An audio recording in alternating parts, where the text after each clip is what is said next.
વચનામૃત ગઢડા અંત્યનું 38મું, સાંખ્યાદિકનું સદાય સુખિયાનું, તારીખ 17/5/1829 રવિવાર. સંક્ષિપ્ત સાર.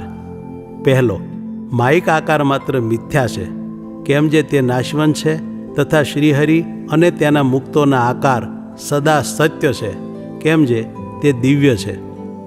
બીજો, એવા જે દિવ્ય મૂર્તિ ભગવાન તે હાલમાં ભક્તિ ધર્મના પુત્ર રૂપે સર્વ કોઈને પ્રત્યક્ષ દર્શન આપે છે. સાર ત્રીજો, પ્રત્યક્ષ મૂર્તિ અને અક્ષરધામનું સ્વરૂપ તે બંને એક જ છે. એ જ સ્વરૂપ સર્વોપરી છે તથા સર્વેને ઉપાસ્ય છે.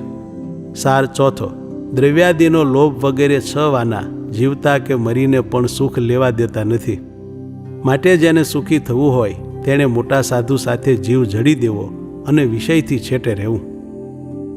સ્વામિનારાયણ હરે, સ્વામિનારાયણ હરે. સંવત 1885ના વૈશાખ સુધી 14ને દિવસ સ્વામી શ્રી સહજાનંદજી મહારાજ શ્રી ગઢડા મધ્ય દાદા ખાચરના દરબારમાં શ્રી ગોપીનાથજીના મંદિરને વિશે વિરાજમાન હતા ને સર્વ શ્વેત વસ્ત્ર ધારણ કર્યા હતા ને પોતાના મુખારવિંદની આગળ પરમહંસ તથા દેશ દેશના હરિભક્તની સભા ભરાઈને બેઠી હતી.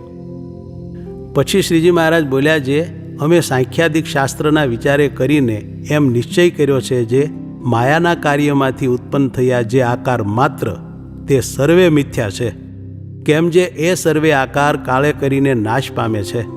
અને ભગવાનના અક્ષરધામને વિશે જે ભગવાનનો આકાર છે તથા તે ભગવાનના પાર્ષદ જે મુક્ત તેમના જે આકાર છે તે સર્વે સત્ય છે ને દિવ્ય છે ને અતિશય પ્રકાશે યુક્ત છે. અને તે ભગવાનનો ને તે મુક્તનો જે આકાર તે પુરુષના જેવો દ્વિભૂત છે ને સચ્ચિદાનંદ રૂપ છે. અને તે અક્ષરધામને વિશે રહ્યા જે એ ભગવાન તે જે તે મુક્ત પુરુષ તેમણે દિવ્ય એવા જે નાના પ્રકારના ઉપચાર તેણે કરીને સેવ્યા થકા ને તે મુક્ત પુરુષને પરમ આનંદને ઉપજાવતા થકા સદા વિરાજમાન છે.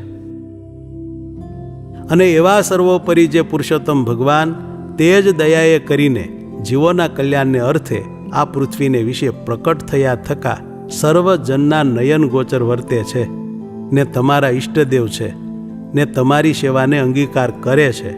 અને એવા જે એ પ્રત્યક્ષ પુરુષોત્તમ ભગવાન તેના સ્વરૂપમાં ને અક્ષરધામને વિશે રહ્યા જે ભગવાન તેના સ્વરૂપમાં કાંઈ પણ ભેદ નથી, એ બે એક જ છે. અને એવા જે આ પ્રત્યક્ષ પુરુષોત્તમ ભગવાન તે અક્ષરાદિક સર્વના નિયંતા છે, ઈશ્વરના પણ ઈશ્વર છે ને સર્વ કારણના પણ કારણ છે ને સર્વોપરી વર્તે છે ને સર્વ અવતારના અવતારી છે ને તમારે સર્વેને એકાંતિક ભાવે કરીને ઉપાસના કરવા યોગ્ય છે. અને આ ભગવાનના જે પૂર્વે ઘણા અવતાર થયા છે તે પણ નમસ્કાર કરવા યોગ્ય છે ને પૂજવા યોગ્ય છે.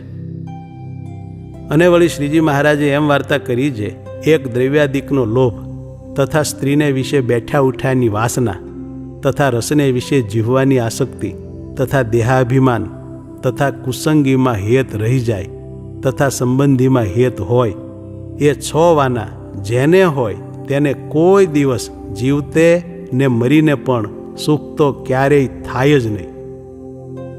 માટે જેને સુખ ઈચ્છવું હોય તેને એવા સ્વભાવ હોય તો ટાળવા ને નિવૃત્તિ પર થવું ને બરોબરિયાની સોબત ન રાખવી ને દેહાભિમાને રહિત ને વૈરાગ્યયુક્ત ને ભગવાનનું અલ્પ વચન હોય તેમાં ફેર પડે તો તે મહદ વચનમાં ફેર પડ્યો હોય તેમ માનતા હોય એવા જે ભગવત ભક્ત મોટા સાધુ તે સંગાથે પોતાના જીવને જડી દેવો ને તેના વચનમાં મન કર્મ વચને વર્તવું ને વિષયના સંબંધથી તો છેટે જ રહેવું, પણ એનો સંબંધ પોતાના નિયમનો ત્યાગ કરીને થવા દેવો નહીં. ને જો વિષયનો સંબંધ કરવા માંડે તો એનો ઠા રહે જ નહીં. એ સિદ્ધાંત વાર્તા છે. ઇતિ વચનામૃતમ ગઢડા અંત્યનું 38મું થયું.